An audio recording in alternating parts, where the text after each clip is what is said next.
হযরত ওমর রাদিয়াল্লাহু তাআলা আনহু যখন মুসলিম জাহানের খলিফা তখনকার একদিনের ঘটনা। বাইতুল মাল থেকে সব মুসল্লিদের মাঝে এক প্রস্থ করে কাপড় বন্টন করা হলো। অন্য সবার মতো আমিরুল মুমিনিন হযরত ওমর রাদিয়াল্লাহু তাআলা আনহুও পেলেন এক প্রস্থ কাপড়। কিন্তু সমস্যা দেখা দিল যখন মুসল্লিরা এই কাপড় দিয়ে জামা প্রস্তুত করতে গেলেন। তারা দেখলেন একজন প্রাপ্তবয়স্ক মানুষের জন্য একটি জামা তৈরি করতে যতটুকু কাপড় লাগে সেই তুলনায় তারা কাপড় কম পেয়েছেন। তারা বেশ মনক্ষুণ্ণ হলেন, কিন্তু এটা নিয়ে প্রতিবাদ করার কোনো সুযোগ ছিল না।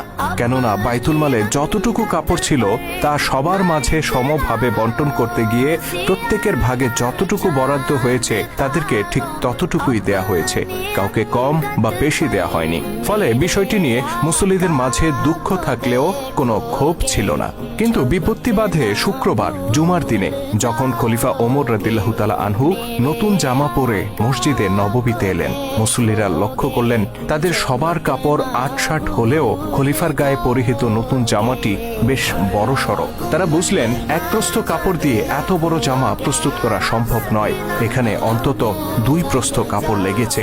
কেউ কেউ ধারণা করলেন হয়তো খলিফা নিজের প্রয়োজন মেটাতে বাইতুল মাল থেকে অতিরিক্ত কাপড় নিয়েছেন।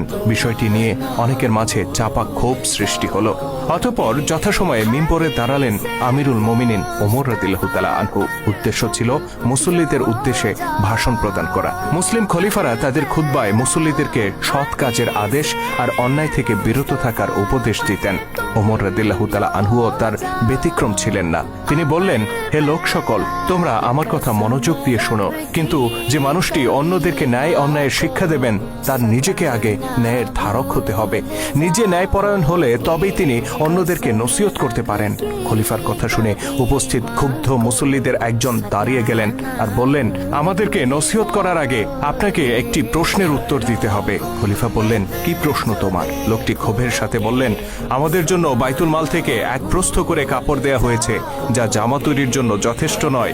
আমাদের সবার জামা ছোট হয়েছে, কিন্তু আমরা দেখতে পাচ্ছি আপনার নতুন জামাটি বেশ বড় সড়ো।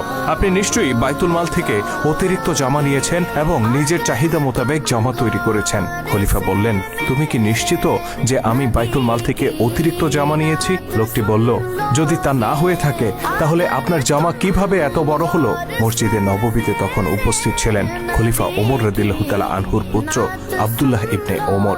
তিনি দাঁড়িয়ে গেলেন এবং বললেন, আমি বলছি আমিরুল মুমিনিনের জামা কিভাবে প্রস্তুত করা হয়েছে। তিনি বহু বছর ধরে তালিযুক্ত কাপড় পরে আসছেন।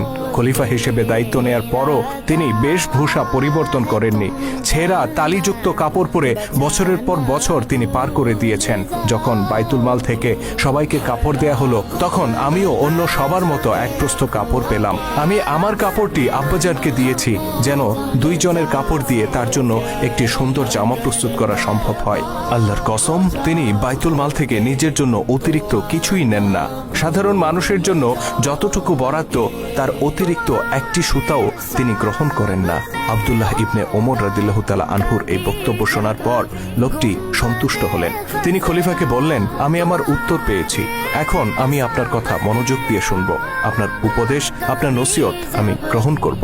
খলিফা কৌতূহল বশত তাকে জিজ্ঞেস করলেন, সত্যি যদি আমি বাইতুল মাল থেকে নিজের জন্য বাড়তি কাপড় নিতাম তবে তুমি কি করতে?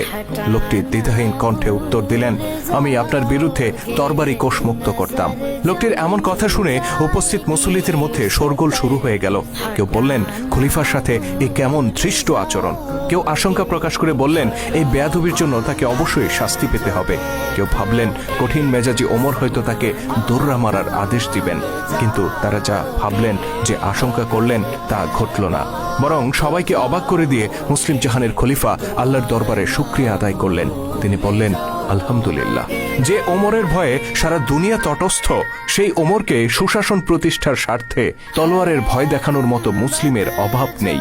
তিনি ওই মুসল্লির প্রশংসা করে বললেন, যতদিন এই উম্মতের মাঝে তোমার মতো লোকেরা থাকবে ততদিন আমি ওমর নিশ্চিত যে আমার হাত দিয়ে কোনো অন্যায় কাজ করা সম্ভব হবে না।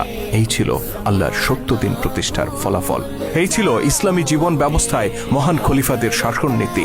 অথচ আল্লাহর দেয়া এই জীবন ব্যবস্থাকে 14 1400 বছর আগের পুরনো বাতিল ব্যবস্থা আখ্যা দিয়ে আমরা পরিত্যাগ করেছি। আর আমরা মেনে নিয়েছি ব্রিটিশদের দেয়া শাসন ব্যবস্থা, যে ব্রিটিশরা 200 বছর আমাদের রক্ত চুষে ফুলে ফেপে এই মাটি ত্যাগ করেছে। আল্লাহ তাআলা আমাদেরকে পুনরায় সেই সত্য দিনের পক্ষে ঐক্যবদ্ধ হওয়ার তৌফিক দান করুন। আমিন।